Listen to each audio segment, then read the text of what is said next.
기존의 LLM은 엔진으로 비유를 하자면 AI 에이전트는 자동차에 비유를 하시더라고요. 우리가 LLM 엔진을 타고 다니지는 않잖아요. 사용자들이 AI를 사용하고 있지 않다라고 느낄 정도로 그 UX와 UI가 발전해야 된다고 말씀을 하셨어요. 일상의 문제를 발견할 것이 아니라 일상 자체를 문제로 봐야 된다고 니즈를 발굴할 수 있게 되는 거죠. AI가 출발은 디지털이지만 발전 과정과 종착지는 아날로그다고 말씀을 하셨어요. 인간다움이란 무엇일까? AI에게 만약에 라이언 일병을 구하라 했을 때 구할 것인가? 그래서 AI 에이전트가 어떻게 더 좋은 삶으로 저희를 이끌어 나갈 수 있고 거기에 위한 도구로 될지 이번 시리즈에서 확인해 주시면 감사하겠습니다.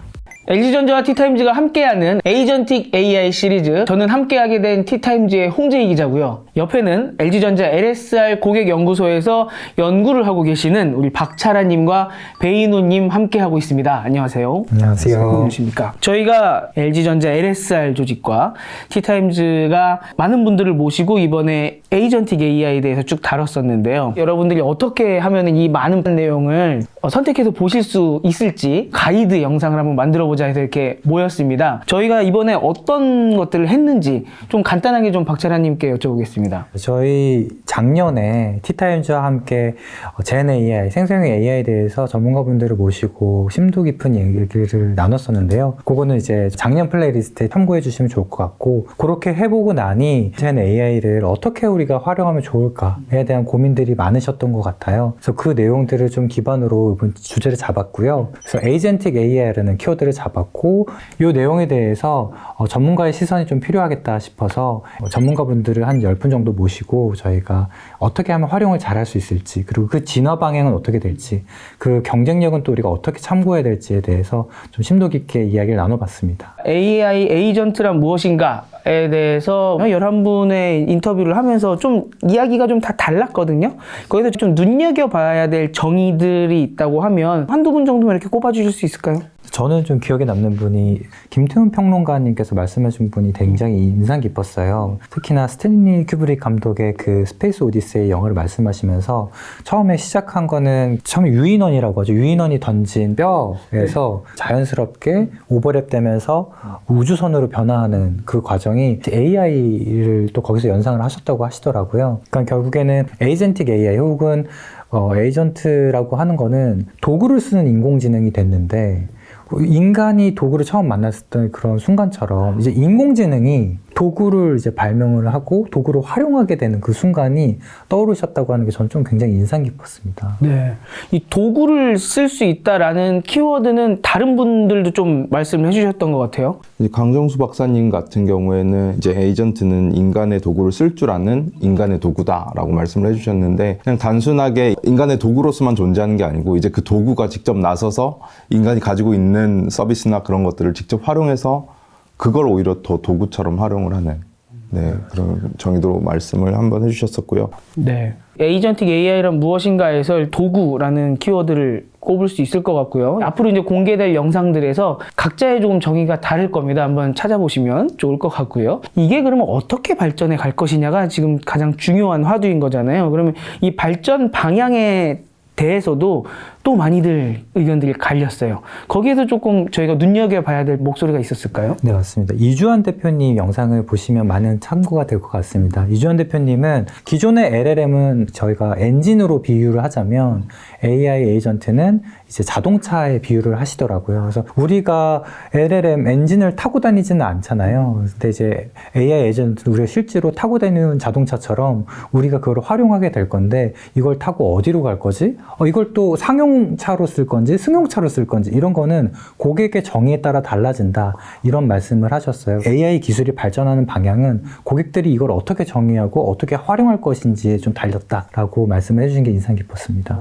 엔진 갖다가는 자동차 운전을 못 하는 거잖아요. 근데 자동차가 굴러가려고 하면 이제 완성품이 나와야 되는 건데, 올해부터 이제 AI 에이전트가 쏟아지면서 우리가 직접 AI를 보고 느낄 수 있다, 운전해 볼 수 있다, 사용할 수 있다, 이런 의미로 많이 말씀들을 해주신 것 같은데, 그러면서 배 연구원님은 눈여겨볼 분이 있으셨나요? 저는 도구가 있으면은 그 도구를 이제 인간이 사용을 하잖아요. 그래서 그 사용 경험에 대해서 이야기를 해주신 분이 또 이제 조용민 대표님이 계시거든요. 조용민 대표님 같은 경우에는 이제 에이전트 시장이 커지려면 사용자들이 AI를 사용하고 있지 않다라고 느낄 정도로 그 UX와 UI가 발전해야 된다고 말씀을 하셨어요. 지금의 이제 챗GPT 같은 경우에는 여전히 얼리어답터들이 많이 사용할 것 같고, 이제 그것을 너무나 자연스럽게 그냥 사용하고 있는지도 모르게 사용할 수준이 되어야 이제 본격적인 AI 에이전트 시장이 된다라고 말씀을 하시면서, 이것도 이주환 대표님이 말씀하셨던 것 같은데, 이제는 그 AI 에이전트가 시스템에 내재화돼서 겉으로 드러나지 않고서 뒤에서 이렇게 작업을 하는 에이전트들도 등장할 것이다. 그게 이제 본격화된 에이전트의 시대다라고 말씀을 하셨던 것도 기억에 남습니다. 저도 이번에 CES 다녀오면서 봤더니 내가 뭔가를 목적을 이야기하고 뭔가 결과를 받고 싶을 때 그 뭐 버튼 하나만 누르면 그 과정 속에서 알아서 AI 에이전트가 도와주는 그런 식으로 이제 발전해 나가고 있지 않나라는 게 좀 CES에서도 보였었거든요. 그런 게 이번에 저희가 인터뷰를 했을 때도 뒤로 이제 숨어 간다. 우리는 못 느끼는 와중에 AI 에이전트가 도와줄게 될 것이다. 좀 자연스럽게 스며들어야 된다라는 게 지금 말씀 주신 것처럼 조용민 대표님, 그다음에 이주환 대표님 이렇게 좀 말씀을 해주신 것 같네요. AI 에이전트가 결국 이제 제품 속으로 들어가야 되는 건데, 그게 개념은 쉬운데 그 방법이 어떻게 될지가 사실은 중요한 거잖아요. 이제 인터뷰 중에 좀 해답이 나왔었던가요? 저희가 그래서 지금 연구를 하고 계신 분들도 만나 뵀는데요. 학계에서 인정받고 계신 이용락 이제 부사장님과 그리고 장명탁 교수님을 만나 뵀어요. 그분들께서 말씀하신 거는 인공지능이 사람들이 기존에는 프롬프트로 입력을 해야 움직였는데 스스로 문제점을 찾고 그 문제를 어떻게 해결해야 될지 솔루션까지도 만들어내는 그런 과정들을 해야 되고, 그게 그냥 선형적으로 진행되는 것이 아니라 어떤 AI 에코시스템이 구축이 돼야 더 잘 이루어질 것이다 라는 말씀들을 해주셨어요.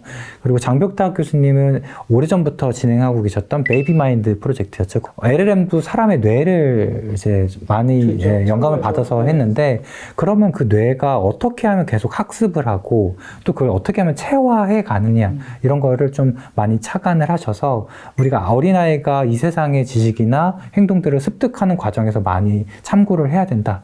네, 그런 말씀도 해주셔서 그 영상을 또 보시면 많은 영감을 얻으실 수 있을 것 같습니다. 이렇게 AI 학습을 하는 것도 중요하지만, 학습이 됐을 때 이제 인간 스스로의 인간다움에 대한 부분들도 이제 이야기를 해주셨어요. 이진경 교수님께서 말씀해 주셨었는데, AI와 저희가 더욱더 가까워지고 더 많은 교류를 할수록 한편으로 너무 의존성이 강해지다 보니까 이제 자기 정체성이나 아니면 자기의 보는 시야가 좁아질 수 있다 하면서, 예컨대 넷플릭스 예를 드셨죠. 넷플릭스의 그런 추천 시스템을 통하여서 내가 원하는 것들을 많이 볼 수 있지만 한편으로는 다양한 것을 접할 수 있는 그런 시야가 조금 줄어들 수 있다. 그런 것들을 이제 의도적으로 깨고 의존성을 낮추고 조금 더 자기 존재감을 강화시키는 그런 노력도 필요하다고 이렇게 언급을 해주셨던 게 또 기억이 나네요. 맞습니다. 그래서 많은 분들께서 과연 인공지능 시대에 인간다움은 무엇일까에 대한 시사점을 많이 말씀해 주셨는데요.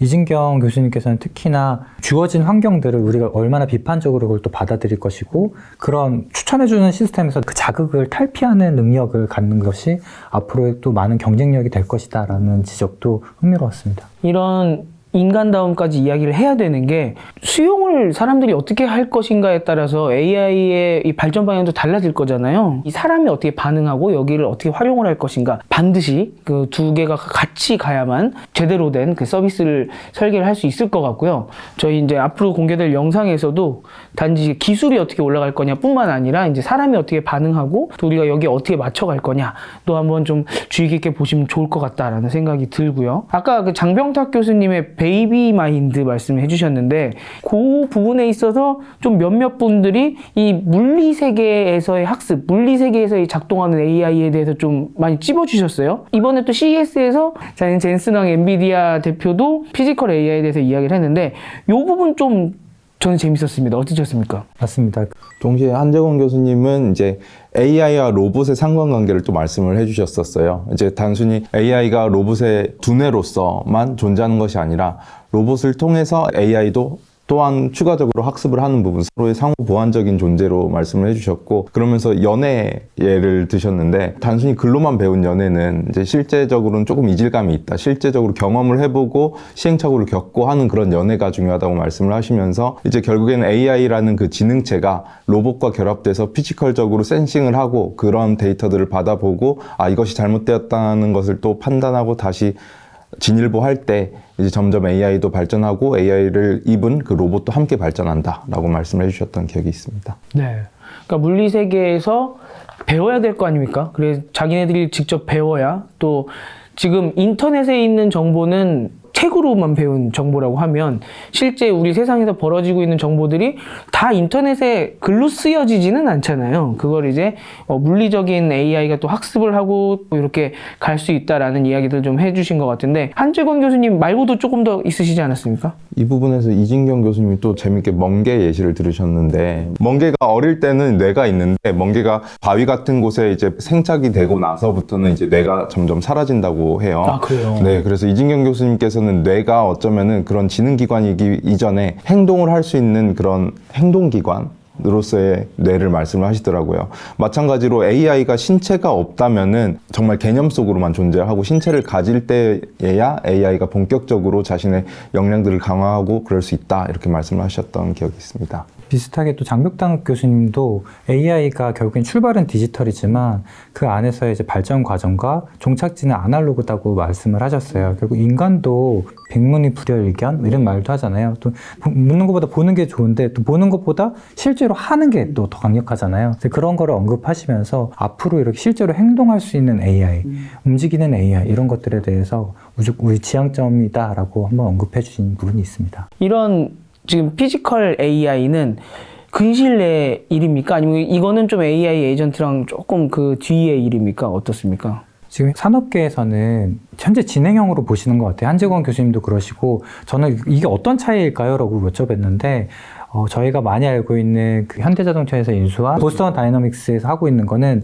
굉장히 진화된 로봇이라 저희가 인식을 하고 있잖아요. 근데 그 방식이 유압식이라고 하더라고요. 그러니까 저희가 인공지능 하면 갖고 있었던 그런 어떤 선입견처럼 로봇도 그런 선입견이 있었던 것 같아요. 근데 이게 깨진 게 뭐 예를 들면 커피를 내리는 로봇이다라고 했을 때 저희 로봇이 움직이는 거 흉내낼 수 있잖아요. 막 이렇게 그렇죠. 인간이 마치 원격에서 조정하듯이 인간의 뭐 하는 행동들을 모사하는 것처럼 로봇이 움직이거든요. 스스로 학습한다는 거죠. 그걸 따로 계산을 하지 않고 따로 프롬프팅을 하지 않아도 그렇게 된다는 게 좀 많은 패러다임의 변화가 있고 지금 현재 진행 중이다라고 볼 수 있을 것 같습니다. 그런 면에서 이제 에이전틱 AI와 로봇이 따로 페이지를 나눠서 간다기보다는 아까 한재권 교수님 말씀대로 같이 상호 보완적으로 가고 있는 것 같아요. 아까 말씀해 주신 것처럼 그 이전에도 커피 타는 로봇이 있었는데 이거는 사람이 프로그래밍해서 이렇게 타면은 커피가 타질 거야 라고 했다고 하면, 지금의 이제 AI 에이전트라던가 아니면 로봇은 본인이 직접 학습을 하기 때문에 사람이 생각했던 것 이상을 할 수 있다는 거잖아요. 우리가 바둑을 이세돌 국수랑 뒀을 때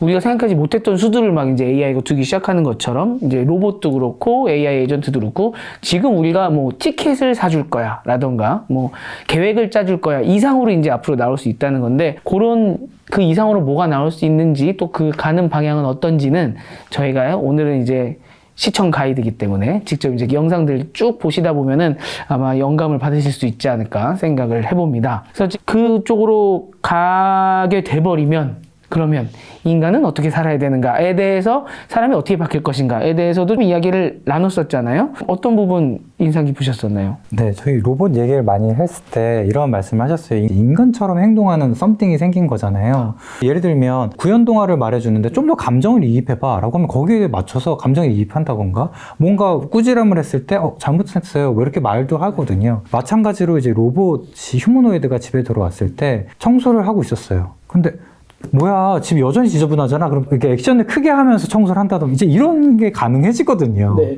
근데 반대로 말하면 이제 인간다움이란 무엇일까? 이런 친구들한테 사람을 구해. 어떤 일을 해?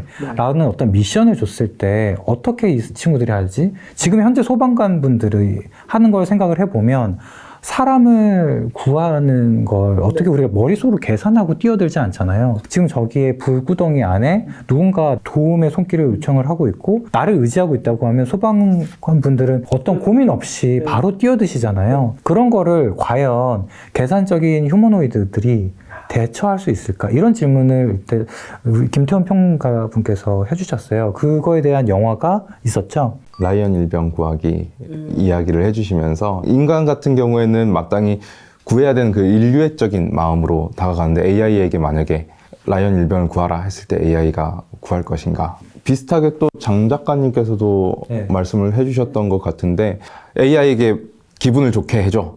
라고 했을 때 썰렁한 개그도 하고 그러잖아요. 근데 미래의 AI 에이전트들에게 기분 좋게 해줘 하면은 뇌의 특정 뭐 신호를 이제 자극을 해서 그 감정만을 뭐 좋게 해준다든지 그런 식으로 접근을 하게 되면 굉장히 위험하게 될 수 있다는 거죠. 그래서 인간다움이 굉장히 중요하고 AI를 설계를 할 때 어떻게 접근해야 하는지도 또 이렇게 중요하다고 말씀을 해주셨었습니다. 장강명 작가님의 이제 컨텐츠를 보시면 아시겠지만 장강명 작가님은 알파고 이후에 바둑계가 어떻게 변화했는지를 좀 굉장히 밀착 취재를 하셨던 것 같아요. 그러면서 그런 내용들과 시사점을 기반으로 이런 질문들을 또 던져주셨거든요. 한번 영상 찾아보시면 재밌게 보실 수 있을 것 같습니다. 그래서 AI 에이전트, 그다음에 뭐 피지컬 AI 이게 어떻게 발전해 갈 것인지에 대해서 쭉 이야기를 나눠봤다는 이야기를 저희가 전해드렸고요. 그러면 결론은 그래서 이제 기업은 어떻게 준비해야 되냐이니까 기업은 서비스를 설계해야 되는 거고요. 그리고 사람들이 선택할 만한 서비스를 만들어야 되는 거고 또 이게 지금 저희 같은 소비자는 어떤 서비스를 선택해서 사용할 것이냐 이게 중요한 거잖아요. 기업에도 중요하고 우리한테도 중요하고. 그러면은 어떤 AI 서비스, 이 지금 생성 AI라고 요새는 안 하고 뉴 AI, 뭐 AI 2.0 이렇게 얘기하던데 이 AI 2.0 어떤 서비스가 살아남을 수 있을까? 우리는 어떤 서비스 쓰게 될까? 이게 중요할 것 같거든요. 거기에 대한 힌트도 좀 있지 않았습니까? 네, 맞습니다. 그 현재 실리콘밸리에서 굉장히 유망주로 떠오르고 있는 12랩스의 대표님도 만나뵀죠. 저희가 이재성 대표님께 그런 부분들을 많이 여쭤뵀고요. 과연 인공지능 서비스가 너무 많아질 텐데 그 안에서의 경쟁력은 어떤 게 될까요? 좀 힌트를 주세요 라고 했는데 당신들께서 어떻게 하고 있는지를 말씀해 주셨어요. 기존에 저희가 검색창이나 유튜브에 검색어를 집어넣으면 관련 영상이 뜨잖아요. 트웨이브랩스가 꿈꾸는 미래의 검색은 이런 챌린지 영상이 재밌는데 끝에 어떤 뭐 리액션이 있는 영상을 찾아줘. 이런 것도 굉장히 다른 거잖아요. 우리가 뭐 어떤 챌린지라고 검색을 해서 나오는 것 중에 또 인공지능이 그걸 다 보고 하이라이트만 추려서 어떤 피드백이 있는 것들을 추려야 된단 말이죠. 이런 것들을 해서 제공을 해주는 거는 기존의 검색과는 또 다른 경험인 것 같아요. 그럼 어떻게 보면 나를 대신해서 영상을 본다던가 좀 더 확장해서 보면 나를 대신해서 세상을 이해해주고 나를 대신해서 세상을 봐주는 어떤 인공지능을 지금 꿈꾸고 계신다고 하셨어요. 그래서 그런 부분들이 각각의 영역에서 나는 인공지능을 어떻게 활용해서 고객들한테 어떤 베네핏을 줄 건지 이런 것 좀 고민하게 만드는 시간이었습니다. 기업 투자를 하고 계신 이제 언바운드 랩스의 이제 조영민 대표님도 한번 뵀었는데요. 조영민 대표님께서는 또 이제 일상의 문제를 발견할 것이 아니라 일상 자체를 문제로 봐야 된다고 말씀을 하시면서 어떻게 보면은 저희 같은 연구자들에게 되게 필요한 모먼트 같은데요.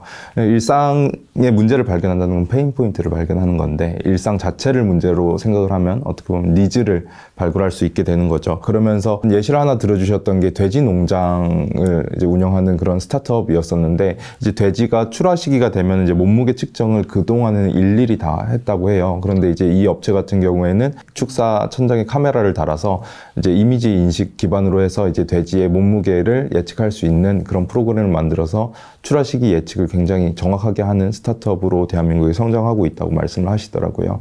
그런 의미에서 저희도 이제 그런 일상의 문제를 발견하는 조직들이 이제 기업 내에서도 또한 중요해지고 또한 이제 AI 서비스 시대를 이제 만들어 나갈 기업들이 그런 역량들을 갖고 있어야 된다. 이렇게 소개를 해주셨었습니다.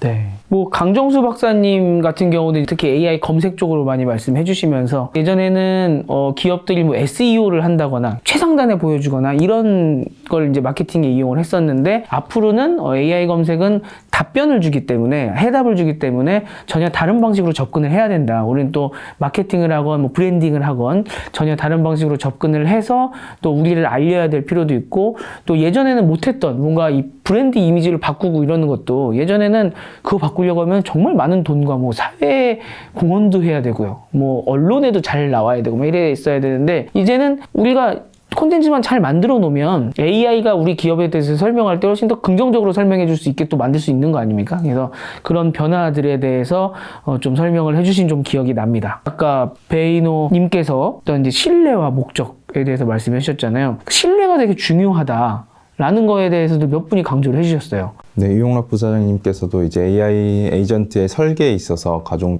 중요한 부분이 신뢰라고 이렇게 말씀을 해주셨던 부분도 또 있었습니다.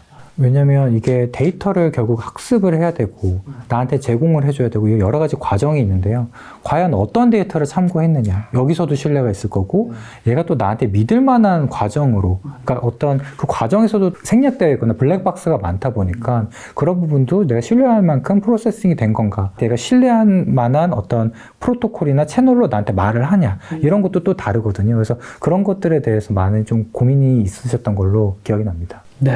이건 진짜 기업들이 프로의 숙제인 것 같기도 하고요. 시간이 조금 걸리는 문제일 것 같기도 하고요. 그래서 이렇게 우리가 이제 에이전트를 믿고 쓰게 됐을 때 사회가 많이 바뀔 것 같다는 예측까지도 좀 나왔었잖아요. 저희 연사분들께서 가장 중요하게 언급해 주신 거는 우리가 결국에는 좋은 삶이라는 걸 꿈꾸는데 좋은 삶이란 무엇인가? 먼저 얘기를 하시면서 장강명 작가님께서 화두를 던지셨죠?